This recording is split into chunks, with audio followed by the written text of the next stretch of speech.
আমি রাজনীতি নিয়ে কখনো কোনো কথা বলিনি, কিছু বলতেও চাই না। তো আমি কিছু বললেই নাকি সমস্যা হয়ে যায়। সেজন্য আমি কিছু বলি না। তবু আজকে বাধ্য হয়ে কিছু কথা বলতে আমি বাধ্য হচ্ছি। এজন্য যে আপনারা অবাক হবেন, বিগত ২-৩ দিনই বেশ কিছু ওলামায়ে কেরামকে সিভিল ড্রেসে বা সাদা পোশাকে আইনশৃঙ্খলা বাহিনী তারা গ্রেফতার করেন বা উঠিয়ে নিয়ে যান।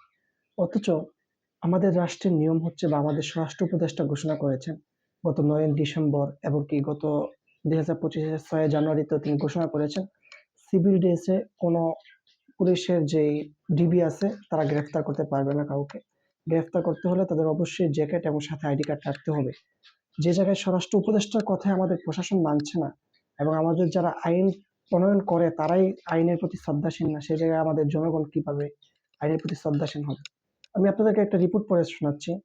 গত ২০২৫-এর ৬ জানুয়ারি রিপোর্ট, ২০২৫-এর ৯ ডিসেম্বর একই রিপোর্ট আসে। ওনাকে আবার প্রশ্ন করার পরেও দৈনিক যুগান্তর উনি সাক্ষাৎকার দেন। আর আমি এখন যেটা শোনাচ্ছি সেটা হচ্ছে দৈনিক জনকণ্ঠ থেকে। আপনারা শুনেন, দেখেন। স্বরাষ্ট্র উপদেষ্টা লেফটেন্যান্ট জেনারেল মোহাম্মদ জাহাঙ্গীর আলম চৌধুরী পুলিশের গোয়েন্দা বিভাগ ডিবি এখন থেকে সাধারণ পোশাক পরে কোনো আসামিকে গ্রেফতার করতে পারবে না বলে জানিয়েছেন। স্বরাষ্ট্র উপদেষ্টা লেফটেন্যান্ট জেনারেল মোহাম্মদ জাহাঙ্গীর আলম চৌধুরী সোমবার ৬ জানুয়ারি ঢাকার ডিবি কার্যালয় পরিদর্শন শেষে সাংবাদিকদের কথা বলেন।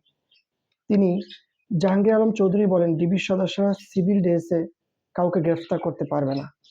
তাদের অবশ্যই জ্যাকেট পরিধান করতে হবে এবং আইডি কার্ড সঙ্গে রাখতে হবে। আইনের বাইরে তারা কোনো কাজ করবে না। আইনের বাইরে যদি আমিও কোনো কাজ করতে আদেশ দিই, তারা যেন তা না করে। তো জাহাঙ্গীর আলম চৌধুরী স্যার এত কিছু বলার পরেও আমাদের দেশের আইন বা আমাদের ডিবি তারা তার প্রতি শ্রদ্ধাশীল নয়, তার কথা মানছে না।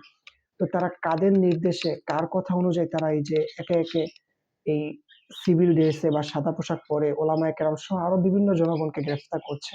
এই প্রশ্নটা আমি রেখেই যাচ্ছি আপনাদের কাছে।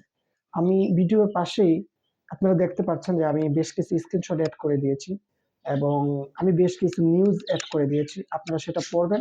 আরো যদি বিস্তারিত জানতে চান তাহলে অবশ্যই আপনারা গুগল করবেন। গুগলের মধ্যে গেলে আপনারা ৯ ডিসেম্বর সহ এবং ৬ জানুয়ারি বেশ কিছু পত্রিকা এবং বেশ কিছু নিউজের সাক্ষাৎকার এবং বেশ কিছু কলম আপনারা সেখানে পেয়ে যাবেন এই বিষয়ে ইনশাআল্লাহ তাআলা।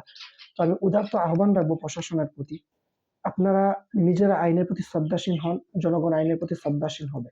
আপনারা নিজেরা যদি আইনের প্রতি অশ্রদ্ধাশীল আচরণ করেন এবং আইনকে সম্মান প্রদর্শন না করেন, তাহলে জনগণ কিভাবে আইনের প্রতি শ্রদ্ধাশীল হবে বলে আপনারা মনে করেন?